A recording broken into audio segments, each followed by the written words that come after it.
a mais um episódio de Canudos Conexão. E hoje estamos honrados em poder receber uma canudense que é educadora parental. Ela vem expandindo sua influência de maneira notável através das redes sociais. Sua presença online não apenas alcança as famílias de Canudos, mas também ultrapassa fronteiras, inspirando pais e mães de diversas localidades. Vamos agora explorar os conhecimentos de Lorena Rebelo, estabelecer conexões significativas e proporcionar apoio a pais e mães, promovendo uma educação parental positiva e acolhedora para todos. Seja muito bem-vinda, Lorena. De onde surgiu esse interesse por ser educadora parental? Bem, eu agradeço a você, né, pelo convite e é um prazer imenso estar aqui, né, compartilhando com você e com seus telespectadores sobre Duas esse canudenses assunto. com programa de Canudos. Pois é, duas canudenses natas, né? Então, a educação parental entrou na minha vida porque antes de ser mãe, eu me tornei madrasta. Sim. Então, é um maternar diferente, né? Não deixa de ser um maternar, mas é um maternar diferente. Então, me sentindo perdida nesse universo de ser madrasta, né? Eu fui em busca nas redes sociais sobre o assunto. E eu encontrei uma pessoa, um Instagram, chamado Somos Madrastas, que ela falava sobre a disciplina positiva, de como a gente cuidar dos nossos enteados e também dos nossos filhos de uma maneira mais respeitosa.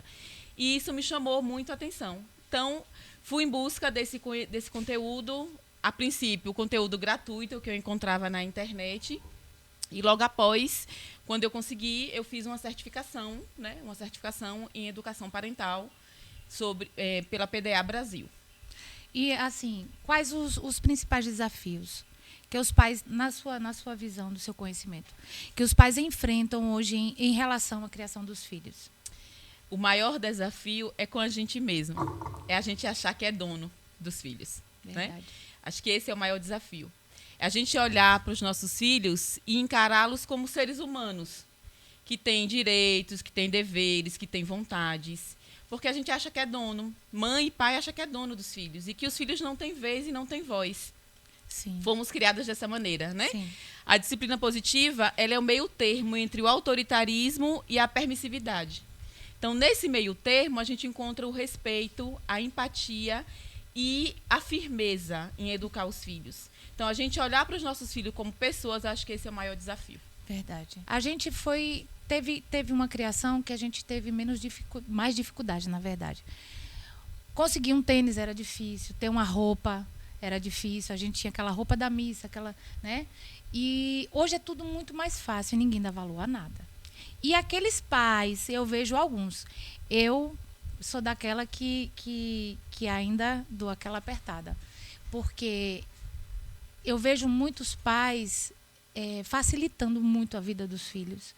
E os filhos não sabem se virar sozinhos. Né? Eu acho que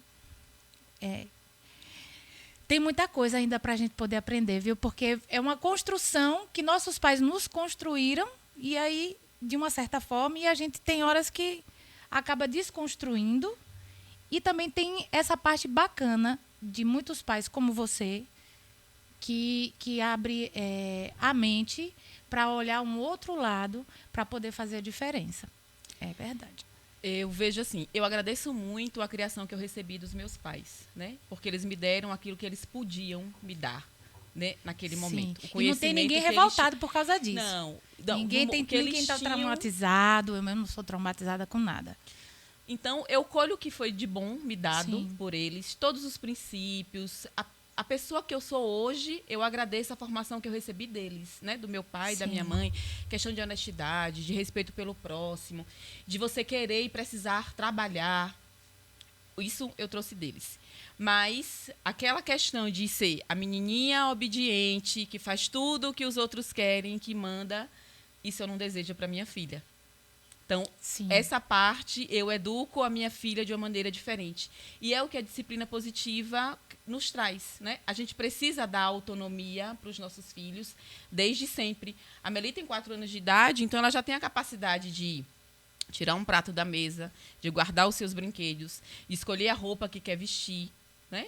Lógico que às vezes exagera, nós como pais somos aqueles que vão dar margem. Então diz, olha, está muito quente, você não tem como vestir essa roupa. Vamos escolher uma outra roupa para Mas que para você você possa também, vestir? para você também, eu acho essa questão que você faz com mais maestria é que você foi uma criança disciplinada. Eu me lembro que aqui em casa era referência. Você é bagunceira. Por que não faz igual a Lorena? A Lorena é uma menina, uma criança que já vai fazer a feira e você não arruma nem sua cama. Mas a questão também da personalidade, né? Para você moldar essa parte da sua filha, porque você já veio também, não foi? É. Você já foi muito Eu disciplinada. fui totalmente disciplinada. Eu fui colocada realmente dentro da caixinha da obediência. Eu era fora até hoje, meu Deus.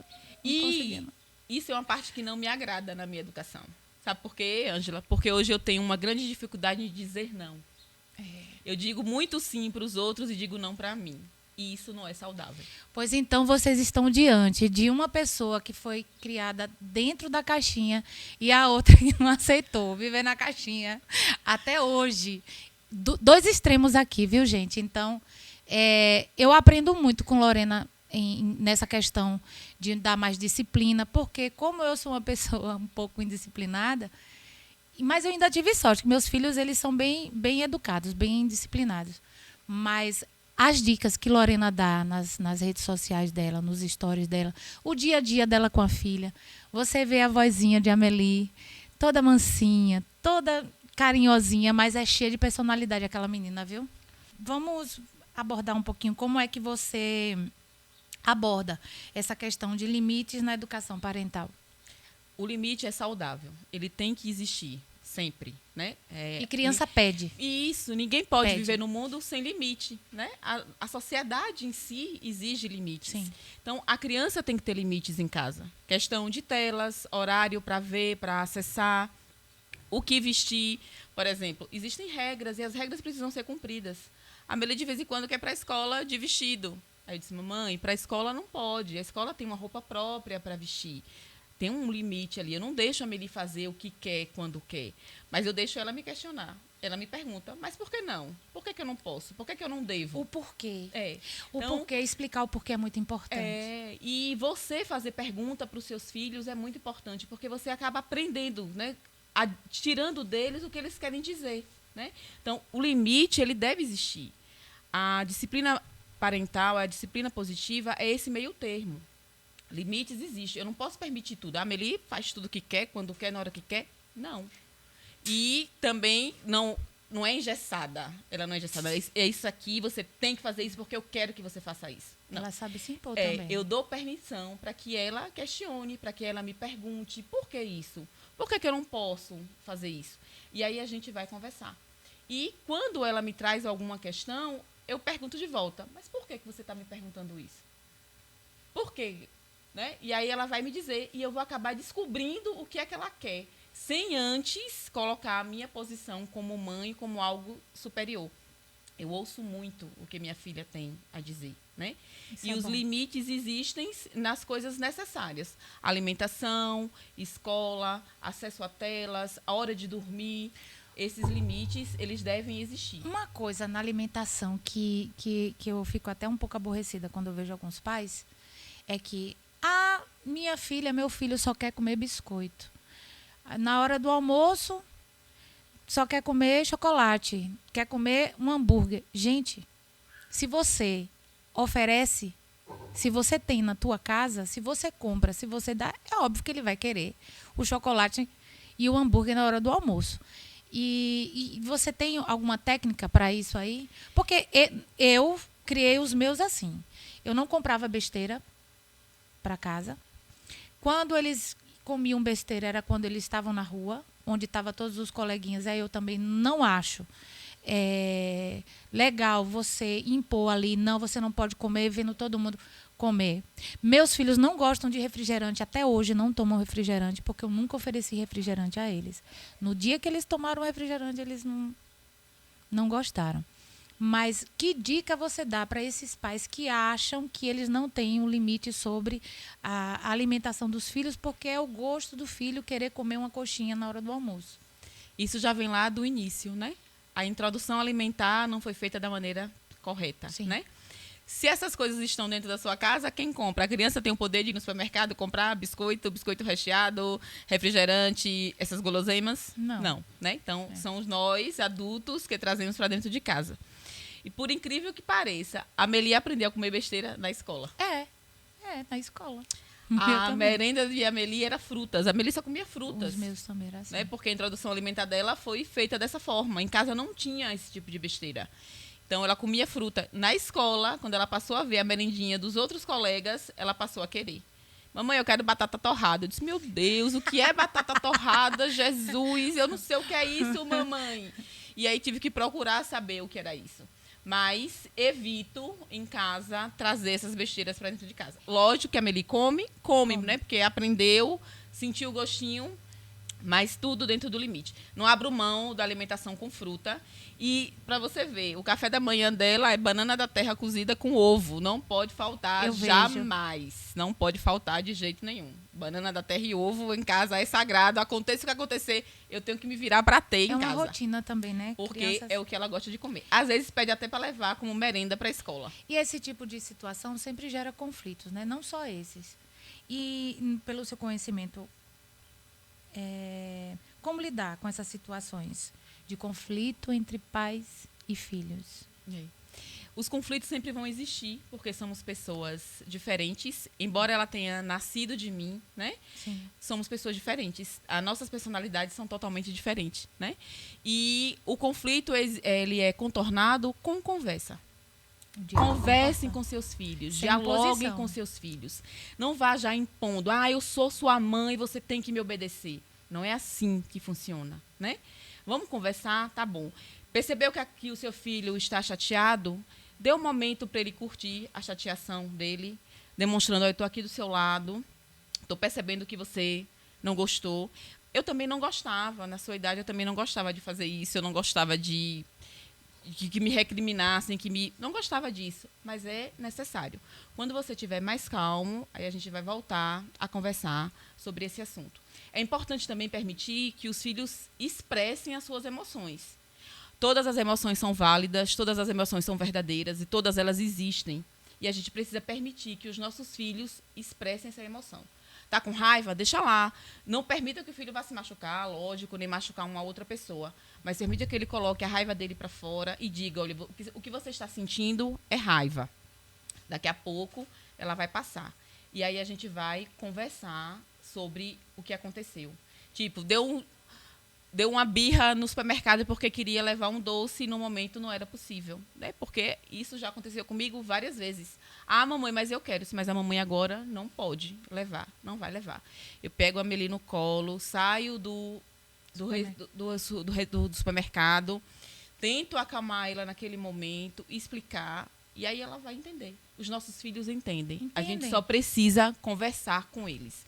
Sem estar sempre impondo a nossa autoridade como pai ou como mãe. Sim. E a importância de explicar os nãos. Não por causa disso, não por causa daquilo. Eles compreendem. E você já faz atendimento online, né, com famílias? Faço. Hoje eu faço parte de uma rede de terapeutas voltados para atendimento para madrastas, né? Porque é um universo totalmente novo e cheio de preconceito. São mulheres que já têm um estigma, que são más, Sim. que chegam para acabar com o casamento, que não vai permitir que o pai ame seus filhos e que vai roubar aquele homem daquelas crianças e tudo mais. Né? A gente já vem com esse estigma. Madrasta não pode ser boa. Às vezes até a mãe da criança tem aquela coisa, vai roubar o meu filho para mim. Para ela vai roubar o meu filho, a minha filha. Vai ocupar o meu lugar. E eu acho que também é importante. Eu já fui madrasta. Tive uma boa relação com a mãe do pai. A mãe do meu... Da sua enteada. É uma confusão, gente, esse negócio. Eu sou meia... Você teve uma boa relação com a mãe da sua enteada? Tenho, até hoje. Até hoje eu tenho uma boa relação com ela, porque quem mais sabia quem era a personalidade da filha era ela, né? Então, na hora de que ela vinha até a mim, a pessoa mais indicada para me dizer, olha, fez uma birra por causa disso, e o que é que eu faço? E agora? Não, e a gente combinava o castigo. Deixei de castigo por causa de tal... Não, tudo bem, me deu o telefone. Olha, vai ficar de castigo mesmo, viu? Eu apoio. Então, era um apoiando a outra. É tanto que meu casamento acabou e minha amizade com ela, não. Eu acho isso muito importante. Que a mulher ainda tem aquela vaidade, né? Embora o casamento não deu certo, e aí a pessoa foi viver com outra, e aí já acha que está perdendo lugar de alguma forma, e não é bem assim. A rivalidade feminina existe, né? E ela é pregada na sociedade sempre. Mas essa parceria entre mãe e madrasta é fundamental para que o desenvolvimento dessa criança, né, seja saudável. Né? Quanto mais amor por nossos filhos, Sim. melhor. Né? Minha filha vai ter madrasta e eu pretendo ter uma boa relação com essa pessoa, porque é minha filha que vai estar ali envolvida. Né? Isso. Quanto mais amor, quanto mais cuidado, melhor. Então, a gente tem que deixar de lado a rivalidade feminina e cultivar, né, essa parceria entre mães e madrastas. Então, eu faço parte dessa rede que atende madrastas e famílias em geral. Então, eu faço um atendimento online.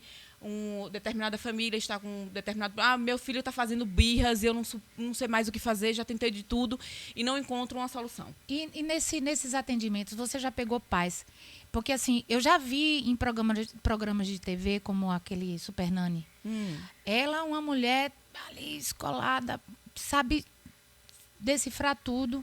Aí ela chega para os pais e fala, o problema está aqui e para resolver tem que ser dessa forma. Ou seja, quando impõe do pai e a mãe mudar um certo tipo de conduta, um certo tipo de pensamento, um costume, aí tem aquela resistência, você já encontrou. Como é que você lida com esses pais, que primeiro tem que educar os pais para depois educar os filhos? Como é que você lida com isso e se você já se debateu com essa... A resistência sempre vai ter, né? Porque quando a ferida é tocada na gente, é muito pior, né?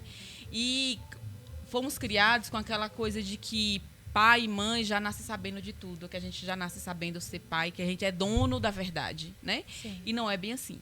Então, a gente precisa realmente se educar primeiro, olhar para a gente e ver o que é que nós estamos errando para depois tentar orientar os nossos filhos.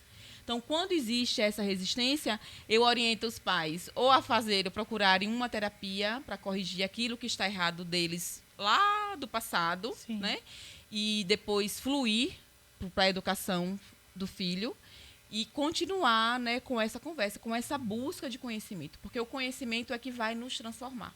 E a gente realmente precisa, para sermos bons educadores, para sermos bons pais, a gente precisa estudar, amiga, não tem jeito. E hoje tem os pais que deixam os filhos com seus celulares, seus tablets, seus joguinhos, que é uma forma, tá ali quietinho. Eu escuto muito. Não dá para poder ficar quieto. Essa questão da tecnologia na sua percepção, como é que ela impacta a dinâmica familiar na educação dos filhos? Impacta e muito, e a gente está vendo os resultados aí drásticos, né? Celular vicia, telas vicia. A Sociedade Brasileira de Pediatria diz que o uso de telas é só a partir de 2 anos. A gente já tem relatos de bebês que estão viciados em telas. Bebês recém-nascidos, né? E aí o conselho aí não tem jeito. Você tira de vez essa tela, né, da mão do seu filho. Sim. Tira de vez e vai procurar meios de passar tempo de qualidade com essa criança. Também não adianta você tirar a tela da mão do seu filho e você continuar em frente à tela. A Meli vira para mim e diz, desliga o notebook, mamãe.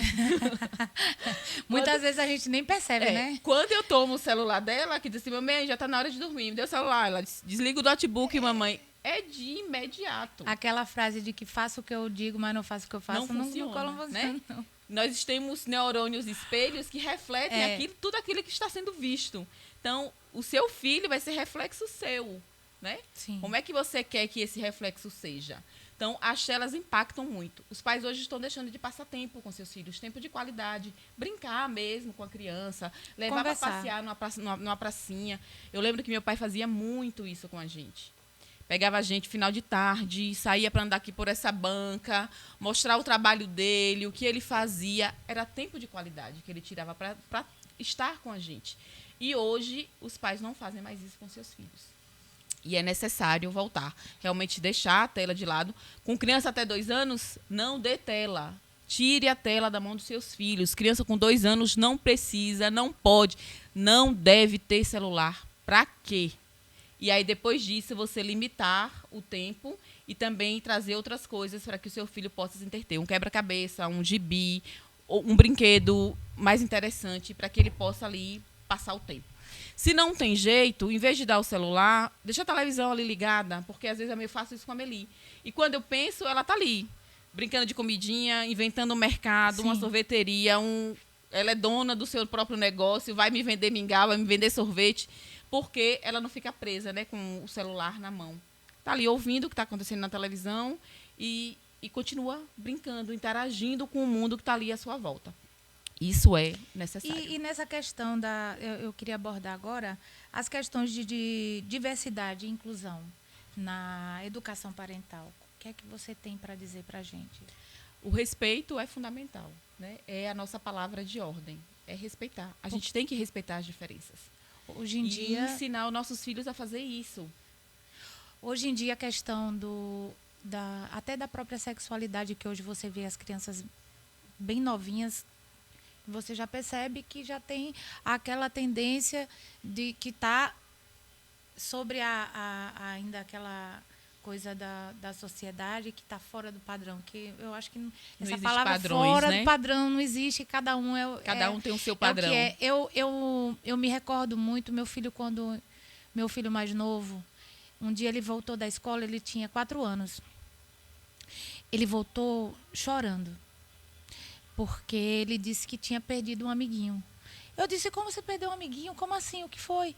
Ele, mãe, é porque ele disse que ele não quer ser menino, ele vai ser menina.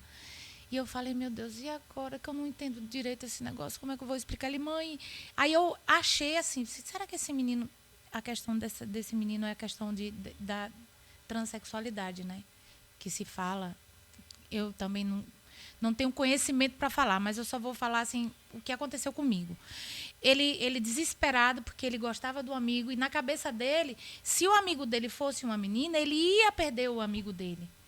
Então, na cabeça dele, aquilo ia se transformar, ele ia se transformar numa menina, e aquele menino ia deixar de existir, né? Deixar de existir. A essência ia deixar de existir. E eu falei, meu Deus, e agora como é que eu vou explicar se nem eu entendo direito? Aí a maneira que eu encontrei para conversar com ele foi de que o coleguinha dele poderia não se identificar daquela forma, mas que o coleguinha dele ia estar lá dentro, sendo menino ou menina. E aí ele foi... Gente, foi tão simples de explicar. Eu toda embananada para explicar a ele. E aí ele parou, olhou. Então ele não vai desaparecer. Eu falei, não, ele vai continuar sendo seu amigo. Seu amigo, só que agora vai ser uma amiga. Mas aquela mesma pessoa vai estar ali dentro. Só que ele não se identifica, meu filho, como um menino. Acabou. Acabou. Ele enxugou as lágrimas.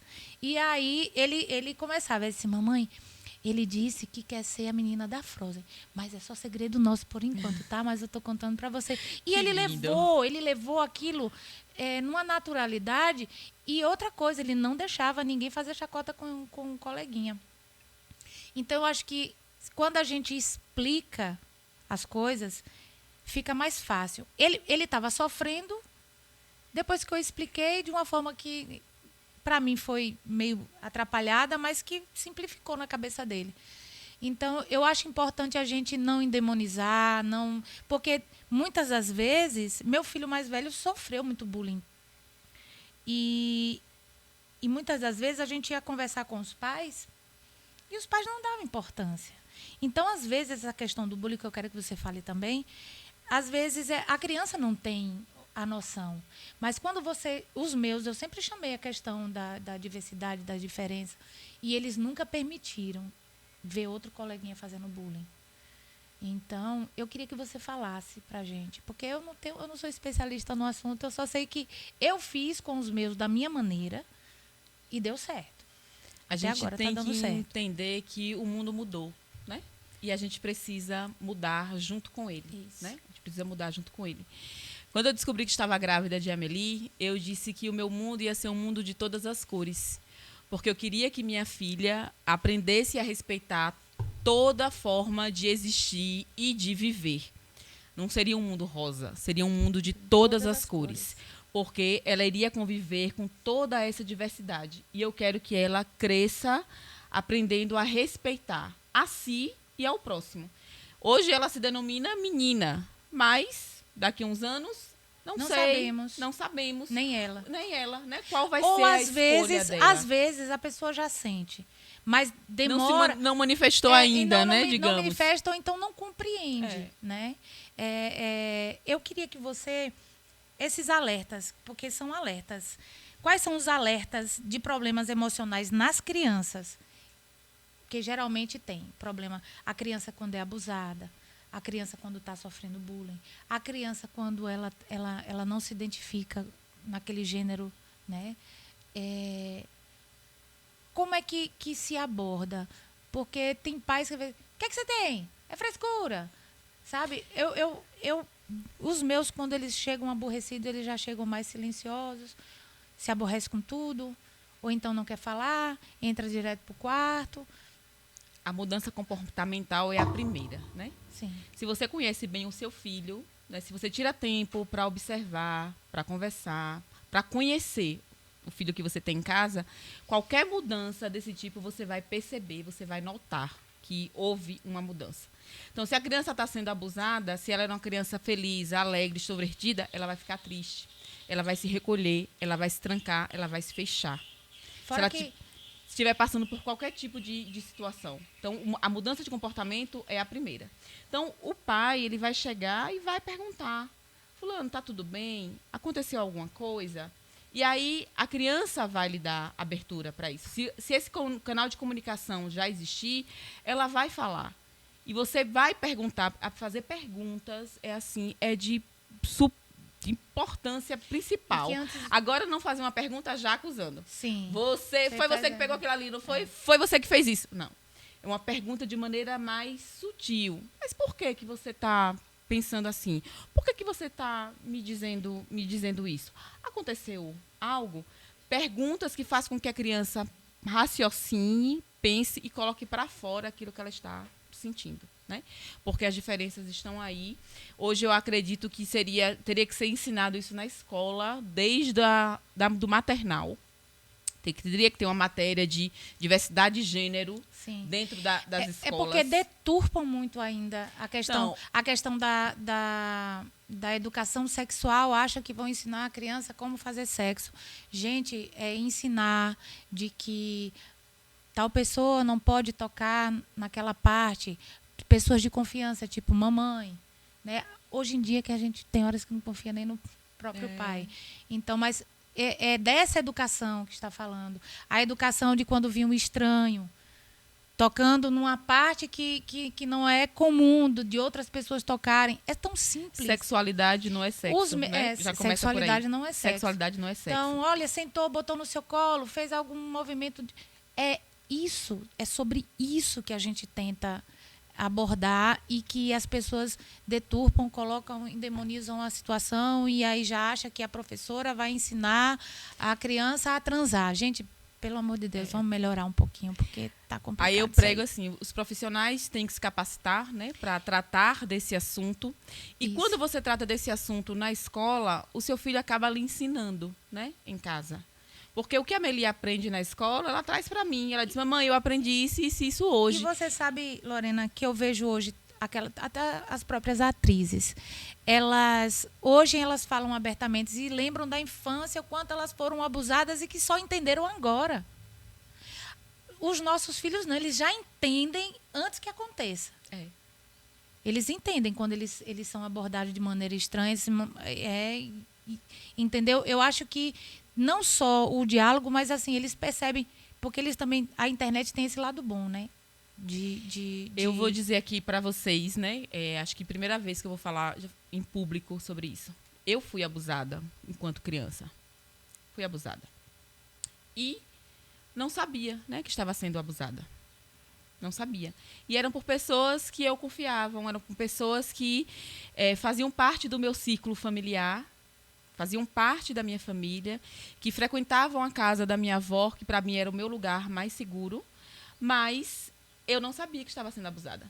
Depois que eu cresci, foi que eu entendi. Mas a gente sente. E aí, eu não tinha coragem de falar para meu pai, sim, não tinha coragem de falar para minha mãe, porque às vezes não existia esse canal de comunicação aberto, sim, né?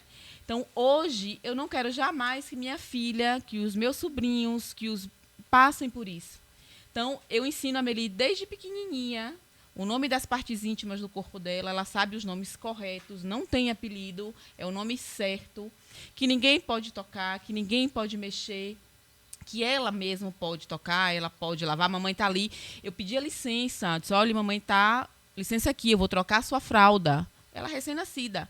Licença, eu vou trocar a sua fralda, eu vou limpar a sua vulva, eu vou limpar o seu bumbum, e dizendo o que eu ia fazer.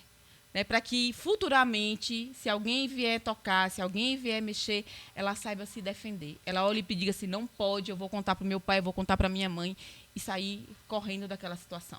A gente sabe que os abusadores hoje, eles usam de artifícios para enredar a criança. Sim. Oferece um doce, oferece um brinquedo, oferece um dinheiro, oferece aquilo que o adolescente está desejando muito ter e que às vezes não pode, né? Então, a conversa, o diálogo é essencial para que os nossos filhos sejam e estejam protegidos desse mundo hoje. Então, você que é pai, que tomou essa decisão de ser pai e de ser mãe, porque foi uma decisão. Sim. Né? Ninguém se torna, mas eu não queria. Lógico que quis. Né? Você quis ser pai e quis ser mãe. Então, assuma essa responsabilidade e oriente, e converse, e eduque o seu filho da melhor forma possível. Filhos, é sua responsabilidade. Lorena, você abordou um assunto bem delicado também, relacionado ao abuso. Eu também fui vítima de vários abusos. E o primeiro deles eu tinha 5 anos de idade. É algo que é muito difícil da gente superar. No meu caso, foi buscando mesmo o entendimento, o autoconhecimento, porque eu me culpava. Eu, uma criança de 5 anos, sem entender o que estava se passando, aquilo que foi horrível, mas eu me sentia culpada. E por um tempo eu fiquei revoltada porque ninguém percebia.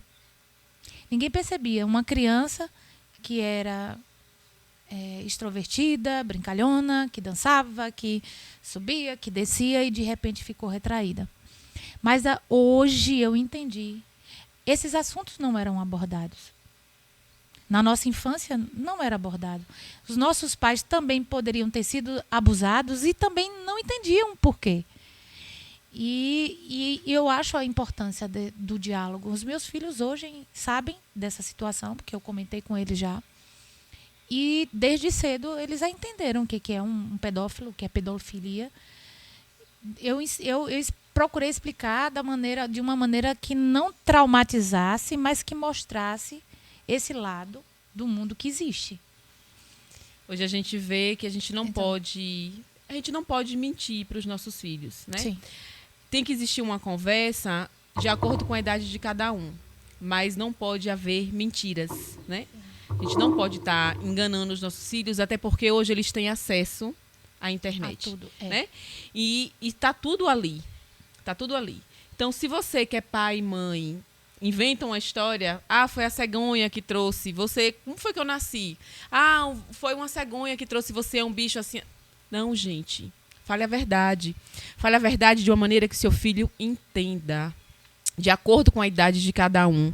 E eles vão compreender, você vai sanar a curiosidade do seu filho e você não vai estar incitando o seu filho a sexo ou a qualquer coisa do tipo. Você vai estar orientando. E quem melhor do que nós, pai e mãe, para orientar os nossos filhos? Então, a gente precisa estudar para poder passar essa orientação. E na sua profissão, Lorena, quais são os principais mitos e equívocos sobre a educação parental que você gostaria de desmistificar? O maior equívoco é pensar que ser educador parental ou usar a disciplina positiva é ser permissivo. Que a gente permite que a criança faça tudo, que a criança tem liberdade para tudo. Não. A gente simplesmente respeita essa criança como um ser humano. A gente não impõe as nossas vontades a esse serzinho que existe ali, que está e que tem as suas vontades. Então, com a disciplina positiva, eu aprendi a ouvir o que minha filha está dizendo e não querer impor para ela as coisas. Coisa simples, tipo, ela não gosta de usar meia para ir para a escola, mas para mim aquilo era um absurdo. Ela tinha que usar meia. Mas por quê? É a vontade dela, ela não gosta, vai interferir em quê? Na minha vida e na vida dela, ela não usar meia. Então, ouvir os nossos filhos, valorizar o que eles têm para dizer. Não estou sendo permissiva, não estou deixando que ela faça o que ela quer da vida dela, mas eu estou dando vez para que ela fale, para que ela se expresse, para que ela diga: isso aqui não tá bom para mim, mamãe. Ela tem esse direito de me dizer isso. Não é porque sou mãe dela que eu sou dona dela. Estou aqui para ouvir o que ela tem para me dizer. Então, o maior mito é esse, achar que usar a disciplina positiva é ser permissivo, é permitir que a criança faça tudo. E não é bem assim. Galera da edição, por favor, botar aplausos. Porque foi muito esclarecedor, foi muito enriquecedor. E terminamos aqui mais um episódio do nosso Canudos Conexão. Amiga, Lorena, muito obrigada, Lore. Eu trouxe uma lembrancinha para você. Presente pra mim! Espero que você Amiga, goste. É um sim. empreendimento novo que eu e minha irmã estamos começando. São os acessórios Vamos Rebelo, abrir, galera. acessórios feminino. Espero que você goste. Que Você use muito. já abriram? Já Já, sim, já. nós já temos um Instagram, Acessórios Rebelo. Sim. Tá lá para quem quiser adquirir as peças que eu estou usando hoje também, o brinco, Gente. o bracelete, são dos Acessórios Rebelo. E espero que todo mundo vá lá, faça as suas comprinhas, porque são produtos de qualidade e nos deixa muito mais bonitas. A loja vai ser física ou ela vai... A princípio é virtual, Virtual. né? Mas Vê se eu temos consigo todos os colocar aqui. produtos à pronta entrega. Quem desejar, é só nos procurar lá no Gente, Instagram, viu? E o brinco, ele é grande, mas ele é leve. Leve, né? Porque a gente precisa estar bonita e confortável, né? Pessoal, tem muita gente me perguntando quem está fazendo a minha maquiagem. A maquiagem que está sendo feita durante esses dias, e por muitos que virão, é da Heloris Matos. Ela é maquiadora fantástica, de produtos maravilhosos. E ela é cheia de inovação, gente. Vocês têm que entrar no... Vou deixar o arroba dela aqui para vocês entrarem em contato, se quiserem marcar maquiagem. Final de ano chegando, hein? E eu não sei se vocês perceberam que a minha voz continua a mesma, mas os meus cabelos, quanta diferença! Meus cabelos estão sendo feitos pela Ellen Carini, que também é irmã da Heloris. Elas trabalham juntas. As agendas delas estão abertas agora para dezembro, mas restam poucas vagas, viu, meninas? Então, eu espero vocês no próximo episódio. E mais novidades vai vir por aí. Não perca nenhum episódio. Não esqueça de se inscrever no nosso canal, de acionar o sininho, de compartilhar, de assistir. E nós esperamos por vocês no próximo episódio. Até lá! All I want is to dance with you now, is to dance with you once again. Da da da da. All I want is to feel you so close, is to be with you till the end.